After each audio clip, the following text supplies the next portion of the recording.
बिस्मिल्लाहिर्रहमानिर्रहीम। अस्सलाम वालेकुम नाज़रीन, मैं हूँ फ़याज़ राजा और आप देख रहे हैं आपका अपना यूट्यूब चैनल। दोस्तों, वफाकी हुकूमत इस्लामाबाद से रात के इंतहाई अहम तरीन और बहुत बड़ी डेवलपमेंट।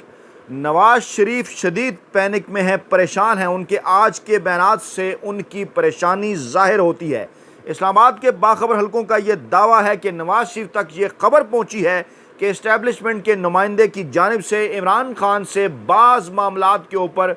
माजरत कर ली गई है और माजरत कबूल करने की सूरत में इमरान खान और पाकिस्तानी इस्टेबलिशमेंट के दरमियान बातचीत और मफाहमत की राहें खुल सकती हैं। इसमें किस हद तक सदाकत है, क्योंकि इस डेवलपमेंट में कहा यह जा रहा है कि अडयाला जेल में के अंदर दो अहम तरीन मुलाकातियों ने और उनकी मुलाकात ने अहम तरीन किरदार अदा किया है। लेकिन इस मामले की डिटेल में जाने से पहले, इस पर रोशनी डालने से पहले, अंदर की खबर आपके सामने रखने से पहले हालात का, इस वक्त ताज़ा तीन इत्तलात का, खबरों का जायज़ा लेना अज़हद ज़रूरी। पहले अगर नवाज शरीफ के बयान ही से शुरू कर लिया जाए तो नवाज शरीफ आज शदीद परेशान नजर आए, पैनिक में नजर आए। उन्होंने कहा मुल्क के साथ अच्छा सलूक नहीं हो रहा। सड़क पर फिरते शख्स को कहा गया आओ तुम्हें इंसाफ दें,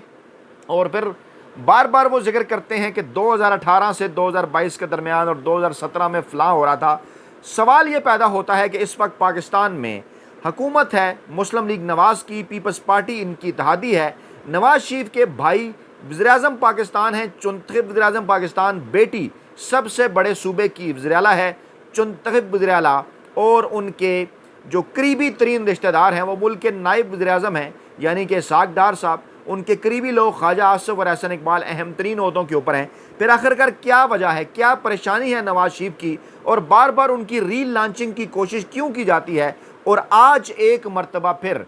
जब उन्होंने ये बात की तो हमेशा से आखिरकार क्या वजह है कि उनके दिल से, उनके जहन से, उनके दिमाग से इमरान खान का नाम नहीं निकलता। उसके पीछे कुछ ताज़ा तरीन इत्तलात हैं जो कि आर्मी चीफ के जो उस्ताद हैं, जी हाँ, नवाज शरीफ के खासे करीब समझे जाने वाले इरफान सिद्दीकी साहब, जिनके मुतल्लिक ये कहा जाता है कि वो साबिक army chief general Qamar Javed Bajwa साहब के भी उस्ताद थे और मौजूदा army chief general Asim Munir साहब के भी उस्ताद हैं। अपने करीबी ज़राए के हवाले से वो ये दावा करते हैं। और ये भी कहा जाता है कि दोनों आर्मी चीफ की तैनातियों में इरफान सिद्दीकी साहब ने अहम तरीन किरदार अदा किया था। और इरफान सिद्दीकी साहब से कुछ मैसेज पहुँचे हैं,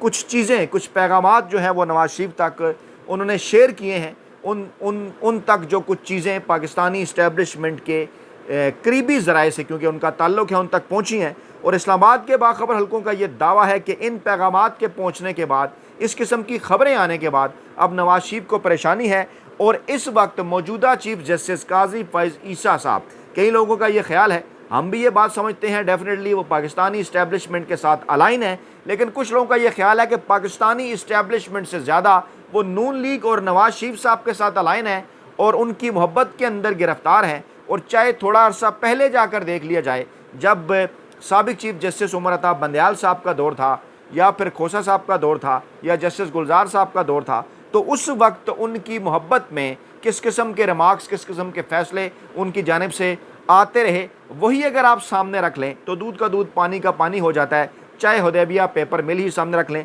अच्छा, उसके बाद फिर क्या हुआ ये कि पाकिस्तानी इस्टेब्लिशमेंट के मफादात, नवाज शरीफ के मफादात, काजी फैज़ ईसा साहब के मफादात और पाकिस्तान के चंद बड़े मीडिया ग्रुप्स के मफादात एक हो गए। और वो मफादात क्या थे? वो मफादात ये थे कि अगर पाकिस्तान में सिविल सुप्रीमेसी आ जाती है, अगर पाकिस्तान में जमहूरियत आगे बढ़ती है, आइन और कानून पर अमल दरामद होता है, पाकिस्तानी अवाम के मकबूल तरीन लीडर इमरान खान अपनी मुद्दत पूरी करते हैं, दोबारा भी इक़्तिदार में आते हैं। ये बात बड़ी टेक्निकल है, इसको समझिएगा, क्योंकि पाकिस्तान का सियासी इंतखाबी निज़ाम ऐसा है, ऐवान ज़ेरी और ऐवान बाला का, कि जब तक मुसलसल दो हुकूमतें यहाँ पर अपनी मुद्दत पूरी नहीं करती, उस वक्त तक सेनेट के अंदर वो सियासी जमात जो है वो सादा अक्सियत हासिल नहीं कर सकती। और ऐसा होने जा रहा था कि सेनेट के अंदर भी पाकिस्तान तहरीक इंसाफ की अक्सियत हो जाती दोबारा इंतखाबात जीतने की सूरत में। और उसके बाद तमाम तर वो आइन और कवानीन जो कि सिविल सुप्रीमेसी के रास्ते के अंदर रुकावट हैं, वो 2/3 अक्सियत से बदले जा सकते थे। इमरान खान पाकिस्तानी अवाम की नब्ज़ के ऊपर वो हाथ रखे हुए थे और पाकिस्तानी अवाम बड़ी तादाद में उनके साथ थी। और फिर ये सारा लंदन प्लान जो है वो तरतीब दिया गया और इस लंदन प्लान के नतीजे में पाकिस्तान में 2 अहम तरीन इदारों में बड़ी तैनातियाँ भी हुई और उसके बाद फिर इंतज़ार था इस बात का कि मौजूदा चीफ जस्टिस काजी फैज़ ईसा साहब आएंगे तो फिर सुनियाँ हो जान गलियाँ ते विच मिर्ज़ा यार फिरे। लेकिन वो जो कहते हैं ना कि आखिरी फतह हमेशा हक और सच की हुआ करती है, ऐसा ही हुआ। इमरान खान हक पर थे और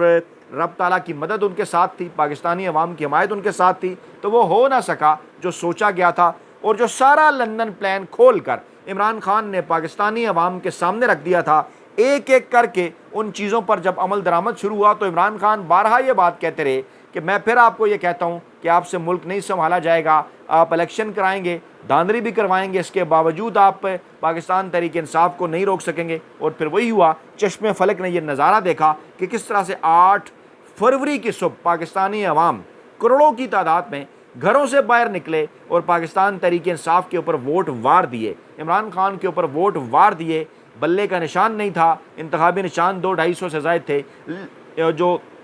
कोई इंतखाबी मुहिम नहीं चली, लीडर जेल के अंदर था। लेकिन तमाम तर रुकावटों के बावजूद पाकिस्तानी अवाम ने, ओवरसीज़ पाकिस्तानियों ने डट कर यह दिखा दिया कि वो इमरान खान के साथ खड़े हैं, पाकिस्तान तहरीक इंसाफ के साथ खड़े हैं। उसके बाद परेशानी हुई, रातों रात 8 और 9 फरवरी की दरमियानी रात क्या कुछ किया गया वो सबके सामने है। अब उस हवाले से सबूत भी सामने आ चुके हैं और अब यही वो परेशानी है क्योंकि जज साहिबान को मैनेज नहीं किया जा सका। काजी फैज़ ईसा साहब की जानिब से ये यकीनदानी कराई गई थी कि जजेस को मैं मैनेज कर लूँगा, लेकिन इस वक्त ये सूरत हाल है, काजी फैज़ ईसा साहब के किसी ज़माने में फेवरेट यूट्यूबर समझे जाने वाले अब ये दावा कर रहे हैं कि काजी फैज़ ईसा साहब एक तो जजेस को ये बात कर रहे हैं कि अगर जनाब जो है वो आपने मेरा साथ ना दिया तो मुल्क के अंदर जो है वो मार्शल लॉ आ जाएगा, और दूसरी जानिब हुकूमत को इस किस्म के पैगामात दे रहे हैं कि अगर आपने मेरी एक्सटेंशन ना की तो फिर जनाब ये जो इलेक्शन है यही कलअदम जो है वो करार दे दिए जाएंगे आइंदा आने वाले जज। और उसके साथ साथ इस्टेब्लिशमेंट को भी पैगामात जा रहे हैं डेफिनेटली कि देखिए जनाब सुप्रीम कोर्ट ऑफ पाकिस्तान के जजेस तो मेरी बात नहीं मान रहे, आइन और कानून के साथ डट के खड़े हुए हैं, तो इसलिए आप कोई ना कोई ऐसी अनहोनी कर दें कि जिस अनहोनी के अंदर मेरी एक्सटेंशन का जो रास्ता है वो निकल आए। आज़म नज़ीर तारड़ साहब मुसलसल इस मामले की जो है वो तरदीद कर रहे हैं, लेकिन आज जो जजेस की 3 रुकनी कमेटी है उसके अगर हम मिनट्स पढ़ लें कि काजी फैज़ ईसा साहब कितने डेस्परेट नज़र आते हैं कि फौरी तौर पर ये रिव्यू पिटीशन केस भी लग जाए और फौरी तौर पर दीगर मामलात भी आगे को बढ़ना लगें। लेकिन जिस तरह से मंसूर अली शाह साहब ने, मुनीब अख्तर साहब ने आइनी कानूनी मौक़िफ़ इख्तियार किया इस कमेटी के अंदर, जिसके अब मिनट्स भी सामने आ गए हैं कि जनाब पहले तो ये है कि अभी तक तफसीली फ़ैसला नहीं आया, दूसरा फिर यह है कि इन्हीं 13 जज साहिबान ने इसकी समाअत भी करनी है, उनमें से कुछ दस्तयाब हैं, कुछ दस्तयाब नहीं हैं, और उसके बाद फिर सुप्रीम कोर्ट रूल्स के मुताबिक छुट्टियां भी हैं, तो इस मामले को छुट्टियों के बाद देखेंगे। लेकिन काजी साहब की ये ख्वाहिश थी कि इस मामले को फौरी तौर पर टेकअप किया जाए। अब ये जो ख्वाहिश है ये पाकिस्तानी इस्टेब्लिशमेंट के साथ साथ नवाज़ शरीफ साहब की भी ख्वाहिश है। नवाज़ शरीफ साहब अचानक क्यों एक्टिव हुए? क्योंकि एक मैसेज आ गया, एक पैगाम मिल गया लाहौर हाई कोर्ट की नई चीफ जस्टिस आलिया नीलम साहबा की जानिब से चीफ इलेक्शन कमिश्नर के को इनकार के बाद कि नहीं जनाब यही ट्रिब्यूनल्स काम करेंगे और यही फैसले करेंगे। और सोमवार के दिन से, जैसा कि मैंने आपके गोश गुजार किया था, 22 जुलाई को जनाब अता तारड़ साहब का हल्का खुलने जा रहा है। अब ये है वो सारा माहौल कि जिसके अंदर पाकिस्तानी इस्टेब्लिशमेंट के कहने के ऊपर कुछ साबिक अस्करी शख्सियात पहले से एक्टिव हो चुकी थी। उससे पहले पाकिस्तान के खुफिया इदारों की रिपोर्ट्स भी ऐसी आ चुकी थी कि नहीं जनाब इमरान खान का रास्ता तो मुस्तकबिल के इलेक्शन के अंदर भी रोकना बड़ा मुश्किल है।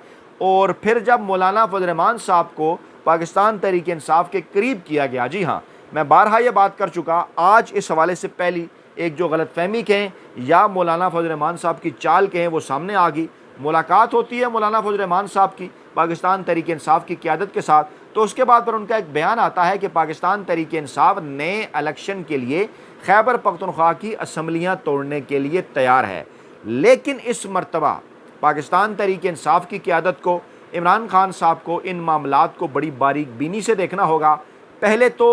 ये मामला था ना कि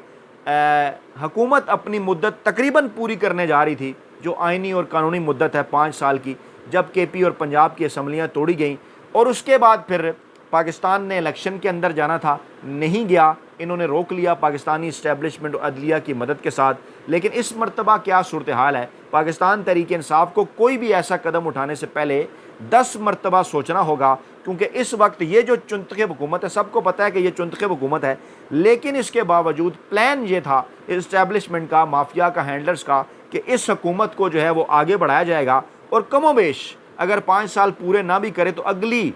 बड़ी रिटायरमेंट तक कम से कम यानी नवंबर 2025 तक जब मौजूदा आर्मी चीफ साहब की रिटायरमेंट होनी है उस वक्त तक इस मामले को खींचा जाएगा। बल्कि चंद दिन पहले मैंने आपको खबर भी दी थी और फिच की रिपोर्ट भी उसी खबर के बाद सामने आई थी कि जनाब ये हुकूमत 18 माह चलेगी, उसके बाद फिर जनाब टेक्नोक्रेट्स की हुकूमत आएगी और फिर मुल्क इंतखाबात की जानिब जाएगा। तो इमरान खान को यह पैगाम भी भेजा गया था अस्करी शख्सियात की जानिब से, साबिक अस्करी शख्सियात की जानिब से, कि आप अगर इस मामले के ऊपर राज़ी हो जाएं, 18 माह आप खामोशी इख्तियार कर लें, उसके बाद 3 माह के लिए टेक्नोक्रेट हुकूमत आ जाएगी और जिसको हम निगरान सेटअप नहीं कहेंगे। आज मौलाना फजल रहमान साहब ने भी ये बात की कि निगरान सेटअप से निकलना चाहिए और उसके बाद फरवरी 2026 में इलेक्शन कराए जाएंगे। इमरान खान साहब ने किसी किस्म की भी डील करने से साफ इनकार कर दिया, कोई NRO देने से साफ इनकार कर दिया। इमरान खान साहब ने कहा कि मामला चलेगा आइन और कानून के मुताबिक। आज मौलाना फजल रहमान साहब ने एक दुर्फंतनी छोड़ी कि पाकिस्तान तहरीक इंसाफ नए इलेक्शन के लिए खैबर पख्तूनख्वा की असम्बली तोड़ने के लिए तैयार है। बैरिस्टर गौहर साहब का रद्द-ए-अमल आ गया, असद कैसर साहब का आ गया कि अगले इलेक्शन के मामले के ऊपर हम और मौलाना फजल रहमान साहब एक पेज के ऊपर हैं। लेकिन ऐसी कोई बात नहीं हुई कि हम खैबर पख्तूनख्वा की असम्बली तहलील कर देंगे। ये दो मुख्तलिफ मामलात हैं। तो पाकिस्तान तहरीक इंसाफ को ज़रा ये सोचना चाहिए कि एक मरतबा फिर मौलाना फजल रहमान की सूरत उनके साथ पाकिस्तानी इस्टेब्लिशमेंट की जानिब से कोई एक ऐसा मोहरा तो अटैच नहीं कर दिया गया जो मामलात को वहाँ ले जाए कि उसके बाद पाकिस्तान तहरीक इंसाफ के नहीं जनाब हम खैबर पख्तूनख्वा की असम्बली तहलील करने के लिए तैयार हैं। नए इलेक्शन की बात इमरान खान ने भी की है, लेकिन पहले इमरान खान ने वाज़ेह किया कि दो ही इस वक्त ऑप्शन है, या तो पाकिस्तान तहरीक इंसाफ को उनका नेशनल मैंडेट वापस किया जाए या पाकिस्तान को साफ और शफाफ इलेक्शन की तरफ बढ़ाया जाए। लेकिन उससे पहले इमरान खान साहब ने क्या कहा? इमरान खान साहब ने वाज़ेह किया कि मौजूदा चीफ इलेक्शन कमिश्नर 22 हैं, मौजूदा पूरा इलेक्शन कमीशन 22 है, जानिबदार है, इनकी मौजूदगी के अंदर तो साफ शफाफ इलेक्शन हो नहीं सकते। फिर जो मौजूदा chief justice Islamabad high court हैं, मौजूदा chief justice supreme high court हैं, जो मौजूदा चीफ जस्टिस सुप्रीम कोर्ट के हैं यानी काजी फैज़ ईसा साहब और इस्लामाबाद हाई कोर्ट के आमिर फ़ारूक साहब, उनके हवाले से तो इमरान खान ने कल वाज़ेह मौक़िफ़ इख्तियार किया कि इनके ख़िलाफ़ आपने जाना है सुप्रीम जुडिशल कौंसिल। ठीक है जी। और इसी तरह से इलेक्शन कमिश्नर के हवाले से भी उन्होंने कहा कि उनके खिलाफ जाना है आर्टिकल 6 की कार्रवाई के लिए। तो इन तमाम शख्सियात की मौजूदगी के अंदर तो नए इलेक्शन के अंदर नहीं जाया जा सकता। तो ऐसी सूरत हाल के अंदर मौलाना फजल रहमान साहब का ये बयान, इसको देखा जाना चाहिए, इस बयान की पुरसरारियत को चेक किया जाना चाहिए, इसकी टाइमिंग को देखा जाना चाहिए, क्योंकि ये एक ऐसे वक्त में ये एक बयान सामने आ रहा है जब ज़राए ये दावा कर रहे हैं कि इमरान खान से चंद दिन पहले जब अली अमीन गंडापुर साहब ने मुलाकात की तो उस मुलाकात के अंदर तफसीलात इमरान खान साहब से शेयर की गई। जो दो मुलाकातें इस्टेब्लिशमेंट के तर्जुमान वज़ीर दाखिला मोहसिन नकवी साहब ने उनके साथ की थी, और चाहे मजाक में ही अली अमीन गंडापुर साहब के करीबी ज़राए का यह दावा है कि कहा गया मोहसिन नकवी साहब की जानिब से कि अगर इमरान खान इसके ऊपर राज़ी होते हैं तो हम उनसे माज़रत कर लेते हैं जो उनके साथ उनके ख्याल में ज़्यादतियाँ हुई हैं। इस किस्म की बात की गई तो इमरान खान साहब तक ये पैगाम पहुंचा। इमरान खान साहब ने कहा कि मुझे किसी से कोई माफ़ी मंगवाने का शौक़ नहीं है। मुझे जब ये कहा जाता है कि आप माफ़ी मांगें, यानी मुझे जब ये कहा जाता है कि मैं माफ़ी मांगूं, तो मैं जवाब इसलिए देता हूं कि माफ़ी तो वो मांगें कि जिन्होंने ये सारा वाक़या स्टेज 9 मई के मामले के ऊपर बात होती है ना, कहा यह जाता है कि इमरान खान 9 मई के ऊपर माफ़ी मांगे। तो इमरान खान ने कहा माफ़ी आप मांगें, माफ़ी तो वो मांगे कि जिन्होंने ये सारा वाक़या करवाया। और फिर इमरान खान ने कहा कि CCTV फुटेज जिसने गायब कराई वो इस मामले का ज़िम्मेदार है। आप CCTV फुटेज सामने लाएं, जुडिशल कमीशन के अंदर तहकीकात कराएं और दूध का दूध पानी का पानी करें। अब ज़राए इस्लामाबाद के ये दावा कर रहे हैं, जिसके बाद नवाज शरीफ को ये परेशानी है कि इस पैगाम के मुतल्लिक नवाज शरीफ साहब को भी आगाह कर दिया गया है। इरफान सिद्दीकी साहब ने उन्हें आगाह किया है कि पाकिस्तानी इस्टेब्लिशमेंट और इमरान खान के दरमियान किसी किस्म की कोई मुफाहमत हो सकती है, क्योंकि दो साबिक अस्करी शख्सियात भी एक्टिव हैं जो इमरान खान को ये कह रही हैं कि अगर आप इस बात के ऊपर राज़ी हो जाएं तो बाकायदा तौर पर जो है वो माज़रत भी की जा सकती है और बाकायदा तौर पर जो है वो इस मामले को जो है वो पेपर्स के ऊपर भी लाया जा सकता है कि हम आगे चलकर फरवरी 2026 के महीने में इलेक्शन करवा देंगे। इस मामले के अंदर जो कन्फ्यूजन है आज के दिन तक वो यही है कि इमरान खान इस वक्त ये कह रहे हैं कि कोई एक्सटेंशन नहीं होनी चाहिए, ना ही मौजूदा चीफ जस्टिस काजी फैज़ ईसा साहब की और ना ही मौजूदा army chief general Asim Munir साहब की। अब मामला जाके फंसा है नवंबर 2025 तक के उस वक्त क्या अगर मौजूदा सेटअप को चलने दिया जाए तो क्या इसी सेटअप ने अगले आर्मी चीफ का फैसला करना है या मौजूदा आर्मी चीफ की एक्सटेंशन करनी है, ये वो मामलात हैं कि जिसके हवाले से नवाज शरीफ जो हैं वो अपने जो उनके करीबी हैं इरफान सिद्दीकी साहब, जो कि दावा करते हैं कि वो मौजूदा आर्मी चीफ के उस्ताद हैं, साबका आर्मी चीफ के उस्ताद हैं, इस्टेब्लिशमेंट के साथ उनके ताल्लुकात हैं, उन्हें यह कहा गया है कि वो ज़रा इन तमाम तर मामलात की सुनगुन लें, क्योंकि पाकिस्तान में हमेशा से बड़ी तैनातियाँ जो हैं वो इलेक्शन से पहले वो इंतहाई अहम तरीन किरदार अदा करती हैं। और इमरान खान ये बात वाज़े कर चुके कि वो किसी किस्म की कोई डील करने के लिए तैयार नहीं, किसी को कोई एनआरओ देने के लिए तैयार नहीं। आइन और कानून के मुताबिक तमाम तर जो हैं वो फैसले किए जाएँ डेफिनेटली, जिसका यही मतलब है कि इमरान खान इस वक्त किसी एक्सटेंशन के हक़ में नहीं है। ये थी जनाब आज की ताज़ा तीन और बड़ी डेवलपमेंट्स। अपना बहुत ख्याल रखिएगा, दुआओं में याद रखिएगा। नई वीडियो के साथ जल्द हाजिर होंगे। अल्लाह ने के बाद।